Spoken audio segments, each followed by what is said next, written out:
You wanted the best. You've got the best podcast. The hottest podcast in the world. The Chris Voss Show, the preeminent podcast with guests so smart you may experience serious brain bleed. The CEOs, authors, thought leaders, visionaries, and motivators. Get ready. Strap yourself in. Keep your hands, arms, and legs inside the vehicle at all times, because you're about to go on a monster education roller coaster with your brain. Now, here's your host, Chris Voss. Hi, folks. Chris Voss here from the ChrisVossShow.com, the ChrisVossShow.com. Welcome to the big show, my family and friends.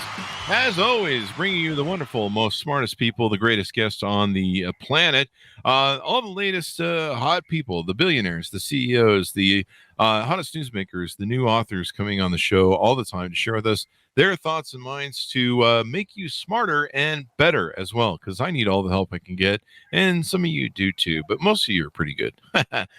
Anyway, we have an amazing gentleman on the show with us today.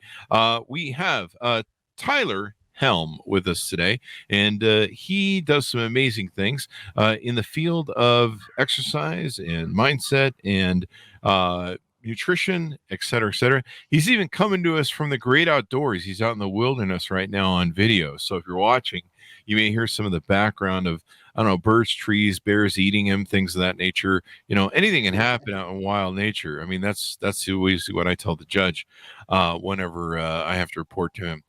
So anyway, he'll be joining us on the show to talk to us about his stuff. Tyler Helm. Currently fulfilling his life as a fitness trainer and sobriety advocate. He's the father of two girls, age 11 and 12. He overcame alcoholism with a previous history in construction. Was that an addiction too? No, I'm just kidding. Though he struggles with being overweight, he found fitness, which gave the strength to battle alcohol and a limited mindset. Now, believing he can use his story to influence and empower others into being the best version of themselves. Welcome to the show, Tyler. How are you? I'm doing great. Awesome sauce. Give us your .coms wherever you want people to find you on the interwebs. So I do most of my stuff on Instagram, which is helm.fitness 717. And that's the same as same thing on TikTok is helm.fitness at 717. And that's really usually all the, social media that I do. There you go. And it looks like you do a lot of working out, fitness videos, training videos, advice videos, and a lot of different things on there. Yeah. Just try to give back information on things that, I had struggles with in my life. I grew up and I lived in a really limited mindset household. The biggest thing in our life was just to grow up and get a good job. My parents didn't teach me about investing. Heck, I didn't even really read books until I was like 27 years old. So, very limited. So just trying to help provide that information and open people's eyes. There you go. And so do you coach people? Do you help train them and stuff like that? Yeah. I have a program where they come to me and they sign up. And, they get an app with their scheduled workouts, nutrition to help them lean out and lose body fat, feel good about themselves. There you go. Nutrition, fitness, taking care of your body. That's all stuff that is on the approved Chris Voss list. So what does your morning routine look like when you take and work out and stuff? So my morning routine is I get up at 3 o'clock every morning. I take a cold shower for 5 minutes. Then I get out. I kind of shoot a little picture of me in the shower with a quote, just to kind of show everybody that, I'm committed to doing something difficult every single day.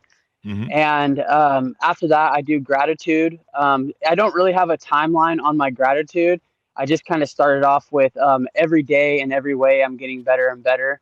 And then I'll do like clear my mind.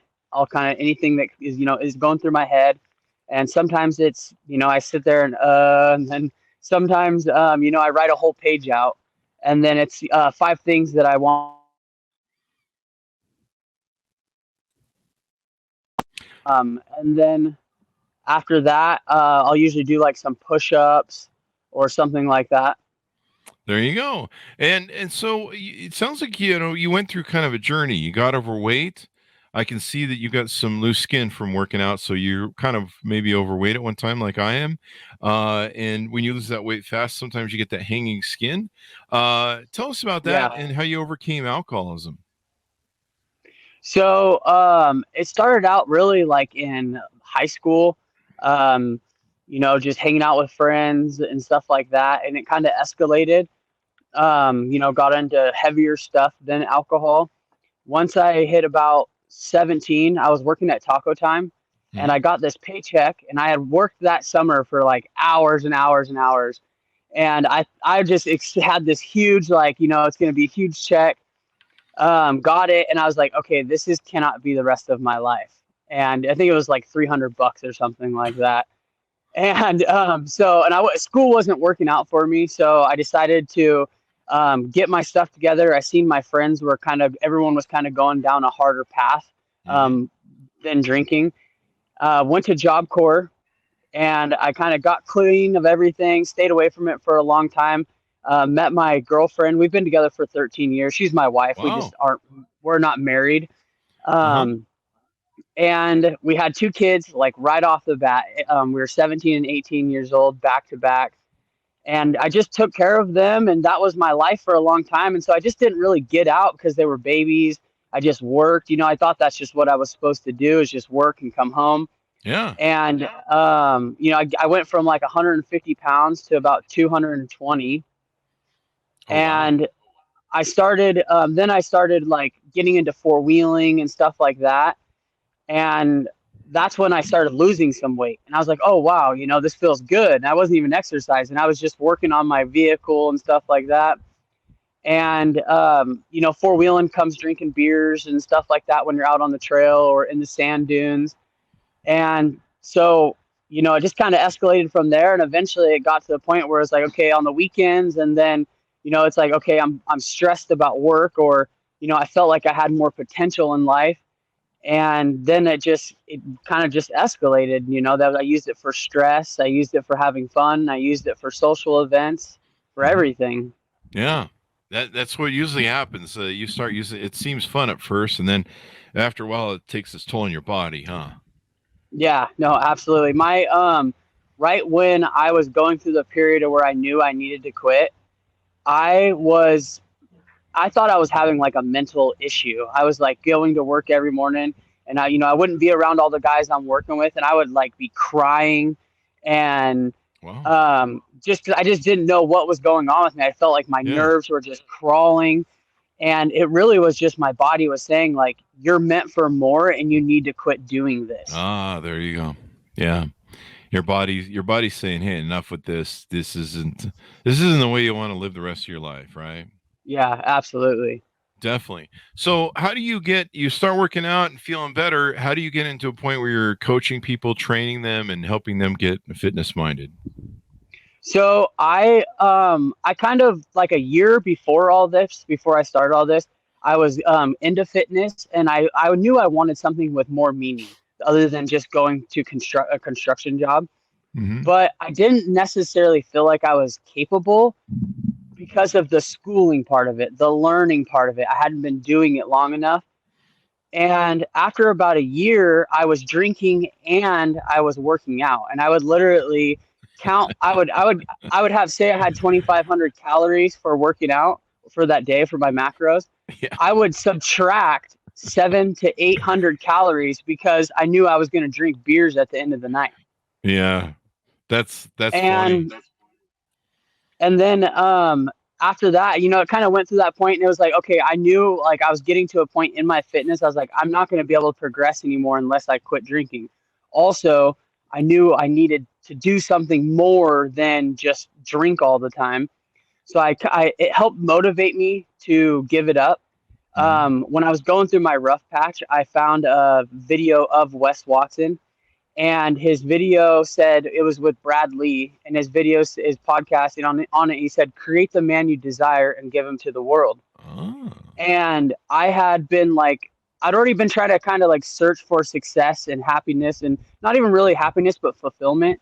And when I heard those words, I feel like it laid it all out on the table for me. It gave me a direct path on what I needed to accomplish. And immediately, within a month after hearing that video, I quit drinking alcohol. I quit my job because my job was a huge influence on me drinking. I went into AA and just kind of pursued it and fought through it. And it is honestly probably one of the hardest things I have ever been through. Yeah. I mean, addiction is hard. And so do you have to, make sure that you stay sober every day, still going to AA, or did you kind of kick the habit and you're done with it? So I haven't been going to AA just because I've been really meaning to. It's one of those things that's like, man, I need to get in there and do that. But for the most part, I don't really I don't crave it anymore. There you go. I just don't want it. The reason why I feel like I should be going to AA is to help other people get through what I've been through. Oh, there you go. Is why I feel like I should be there. I just have lately, the last month, I haven't been in there. There you go. Well, I drank alcohol hard for about 20 years, and I didn't have an addiction, but I was using it to abuse myself for a long time. Though it was kind of a fuel. I think for most of the time it was a fuel. There's something about alcohol that it can keep me up all night. It gives me an extension, and it is a sugar that your body converts to sugar. So that's what a lot of it was. And then it just got to a point where a few hours of having fun late at night, turns into 3 days of dehydration, and your body's grinding down. You're constantly having to take electrolytes and vitamins just to keep up, and your body's just like, hey man, we're kind of over you and your BS and all the crap that you're up to and stuff. So we're not going to take it anymore. And that's kind of where I get to. So I get where you're going, where you went with that stuff. So now you're in the space where you're helping other people. Did you ever see that did you always want to be a fitness coach, or did that just kind of end up how that worked out? So I actually didn't. For a long time, I kind of wanted to get into real estate and stuff like that, which I kind of tried about 3 years ago. And I was, once again, drinking too much. I tried to start wholesaling, and because of my drinking, and it was kind of a difficult thing to get into and learn, at the end of the night, instead of putting in the work, I would go drinking. And so I wouldn't follow through with my tasks that I needed to follow through to get done what I needed to get done and to learn what I needed to learn. Then I found fitness, got sober, and I felt so good that I was just like, I have to help people do this. I have to help people feel as good as I feel. And so that's just kind of what drove me. There you go. I mean, that can make all the difference. So now you do a lot of different things. Who's been your most important professional mentor? Probably Wes Watson. Absolutely. He's changed my life. So tell us who Wes Watson is for people that aren't aware. So he was in prison for 10 years, 5 years ago. And he got out, and he was helping people with their macros and learning fitness, and started everything I've learned from him. And he just helps people get better and feel better about themselves. And, that's pretty much sum it up. There you go. That's important to feel better, as they always say, and do stuff. So what is one lesson your job has taught you that you think everyone could learn at some point in their life, or should learn at some point in their life? Don't limit your mind, because it sounds so cliche, but if there's something you want to achieve, you have to think about the obstacles that are in your way: alcohol, food addictions, drugs, and fix those, and fix yourself, and pursue what you want to pursue. That's definitely and you can true. achieve it. That's good advice. Go after your goals, set goals, and all that good stuff. So what's your biggest failure? What did you learn from that experience? So my biggest failure was I I read this book. It was called Unfuck Yourself by Gary John Bishop. I'm And familiar with that one, yeah. he that book, he like talks about embracing uncertainty. And within like a month of reading that book, I literally picked up my job. I moved an hour and a half away into my dad's house, and because I was gonna help him and try to start wholesaling. Then I went through the wholesaling process, and walking away from it when I was as deep into it as I was, because I had put everything into it for about 4 to 5 months. And I feel like looking back on it now, people were actually starting to know my business name. Like, I was just right at the cusp of where they say you're going to hit rock bottom before you go back up. Yeah. Well, I was right. I was right there. There you go. Well, that'll do it. Sometimes you find you're right at the edge of making things work for you. So that's always good. That's always good in seeing that work. If let's see, if you could remember for one thing, what would it be? Say that again. If you could be remembered for one thing, what would it be? I would say to have an impact on people to stop drinking alcohol. There you Like go. if that was something I could achieve, it would be to show people that you can live a happy, fulfilled life without having to drink alcohol. And I'm not like, some people decide to do that. That's their choice, I just, I go from doing it all the time to not doing it all the time. And the connections that I have with my family and how I feel is just unbelievable. There you go. It does make all the difference in the world in how people feel and everything else. What's your favorite productivity hack for entrepreneurs out there listening, or maybe just business executives or anybody, maybe the mom who wants to exercise, et cetera, et cetera? I would say to not think about the whole picture and find like the couple basics. So like I'll refer to fitness on this one. When I first started fitness, I didn't think about my macros. I didn't think about, all my food and stuff like that. I got the basic exercises and I went into the gym and I performed those exercises and got good at doing those exercises and making it a consistent, like a routine, to the point where it's just part of me to go to the gym. But when I first started, for the first 6 months, it wasn't like that. Mm-hmm. So really just finding something that is, the basics and making it a routine, no matter what, to stick to it. Even if you eat donuts and cupcakes and then you go to the gym and get done and eat donuts and cupcakes, as long as you make it a routine to do that one thing, you will eventually, everything else will start to fall into place. Eating the cupcakes or going to the gym? Going to the gym, because you'll see the progress. Yeah, no, absolutely. I mean, I have a routine of donuts, but and pizza and tacos, so that's probably half the reason I'm at the weight I am. No, absolutely. Hey, I totally get that. I was this summer I was on a cut, and this last 2 weeks, I don't know what it is, but I've just been wanting nothing but baked goods. That'll damn do it. Those baked goods are always good. So if you could go back and talk to your former self at 18, what one piece of advice would you ask yourself? Don't be afraid to pick up books. There you go. And put them back down. Yeah, absolutely. I honestly grew up, I didn't read in school. When I met my girlfriend at 17, 18 years old, I probably read at a third grade reading level. And the only reason I started reading was I was like, okay, I want to change my life. What do I need to do? And I kind of created this list of insecurities in my head. And my biggest one was reading. And I was like, okay, I'm going to start reading. And the first book I picked up was Unfuck Yourself by Gary John Bishop. There you go. I love the title of that book. It's such a great book. Absolutely. Did we have him on? I think we had somebody on we've had some people on with some various book titles. I don't know if we had that on the show. It was Gary, right? Did you say his name was Gary? Yeah. Yep. Let's see.